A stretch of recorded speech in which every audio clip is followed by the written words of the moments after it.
Good morning everyone. Today we will discuss about roots. Yes, roots.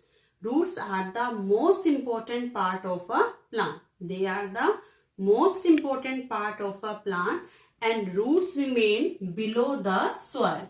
They remain below the soil and their main function is to absorb water and nutrients from the soil. There are mainly two types of root. How many types of root? Two types. There are mainly two types of root. First is your taproot. First is your taproot and next one is your fibrous root. Taproot and fibrous root. Taproot is mainly found in plants like mango, pea, neem, etc. In taproot, there is one main root. You can see in taproot, there is one main root which grow vertically downwards. And from that main root, many roots arises from that. So these main root and these sub roots are known as the lateral roots. Now, in the fibrous root, there is no main root. Yes, there is no main roots and mostly all the roots arise from a single region. And that's why they gives a bushy appearance. The fibrous root is mainly found in wheat, maize, onion, etc. So there are two types of root on the basis of their structure, taproot and fibrous root. Now the functions of a root. Root has mainly three functions. It has mainly three functions. The first one, to absorb water and nutrients from the soil. Yes, to absorb water and nutrients from the soil.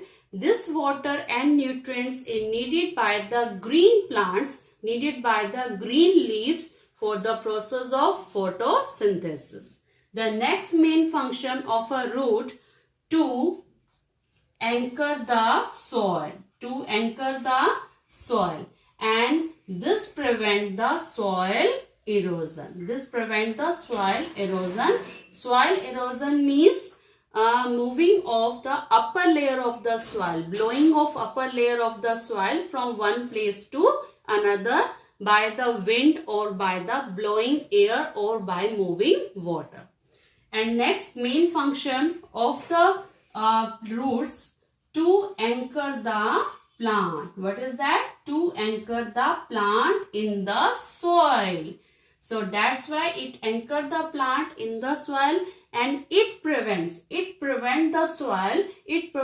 plants from being pulled out easily by the animals or blown out by wind, or it cannot be easily taken by the water. So the root, which is the main part of the plant, it is of two types and its main functions are to absorb water and nutrients from the soil, to anchor the soil, and to anchor the plants in the soil. We will discuss about modification of roots. Yes, we will discuss about modification of roots.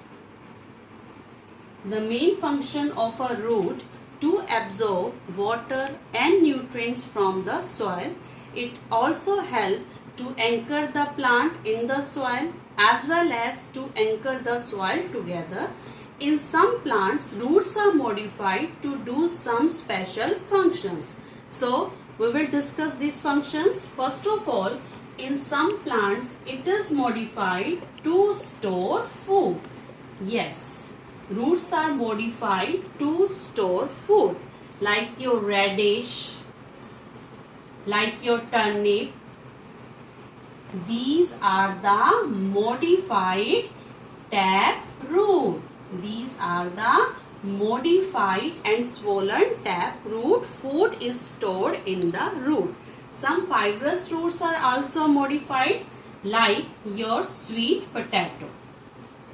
So these are the modified swollen tap root. In some plants, roots also give the support to the plant. They do the functioning to give the support to the plant. For example, in banyan tree, the roots arises downward from the branches. The roots arises downwards from the branches, and when they reaches up to the ground, they fix themselves into the soil and thus give the support to the spread branches of the huge banyan tree. So the roots sometimes modified to store food as well as to give support to the plant. Now, through an activity, we will discuss that the roots are the most important part of a plant, and for this activity, you need 2 earthen pots with soil and 2 herbs. 2 herbs. Label the 2 pots A and B. Now take the one herb. Take the one herb which is fully developed, means with the leaves, flowers and the roots, and potted it into the pot A. Take one herb which is fully developed with roots, leaves, plants and flowers. Potted it into pot A. Water them and place them into the sun. Now take another herb, but this time cut the roots of the plants. Now this herb is without the roots. Potted it into the pot B, water it and again put it into the sun. Now observe these 2 pots after some days. In pot A, we had potted a plant with roots. In pot B, a plant without roots. After some days, when we see, then we can find that we will find that in pot A, plants are the plant which we had grown, it is growing up. Okay, and the plant in the pot B with the plant which is without roots, this is dying. This is not growing. So this activity proved that roots are must for the growth of the plants, because in plant A the roots are there, so the roots easily absorb the water and nutrients, and that's why the plants can grow in proper way. But in pot B, roots are not there, so there is no absorption of water and nutrients, and that's why plant is not growing. It will. Now we will discuss about the relation between leaf venation and types of roots.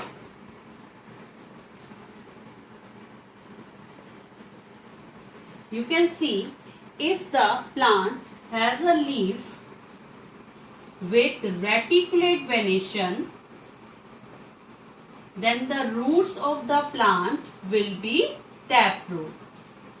Means if the leaf venation is of reticulate one, then the type of the roots of the same plant will be the taproot, like your mango plant. And if the leaf venation is of paler one, means if the plants has the leaves with paler venation, then types of root will be the fibrous. It will be the fibrous root, like in your V. So there is a relation between reticulate venation, taproot, paler venation, fibrous root.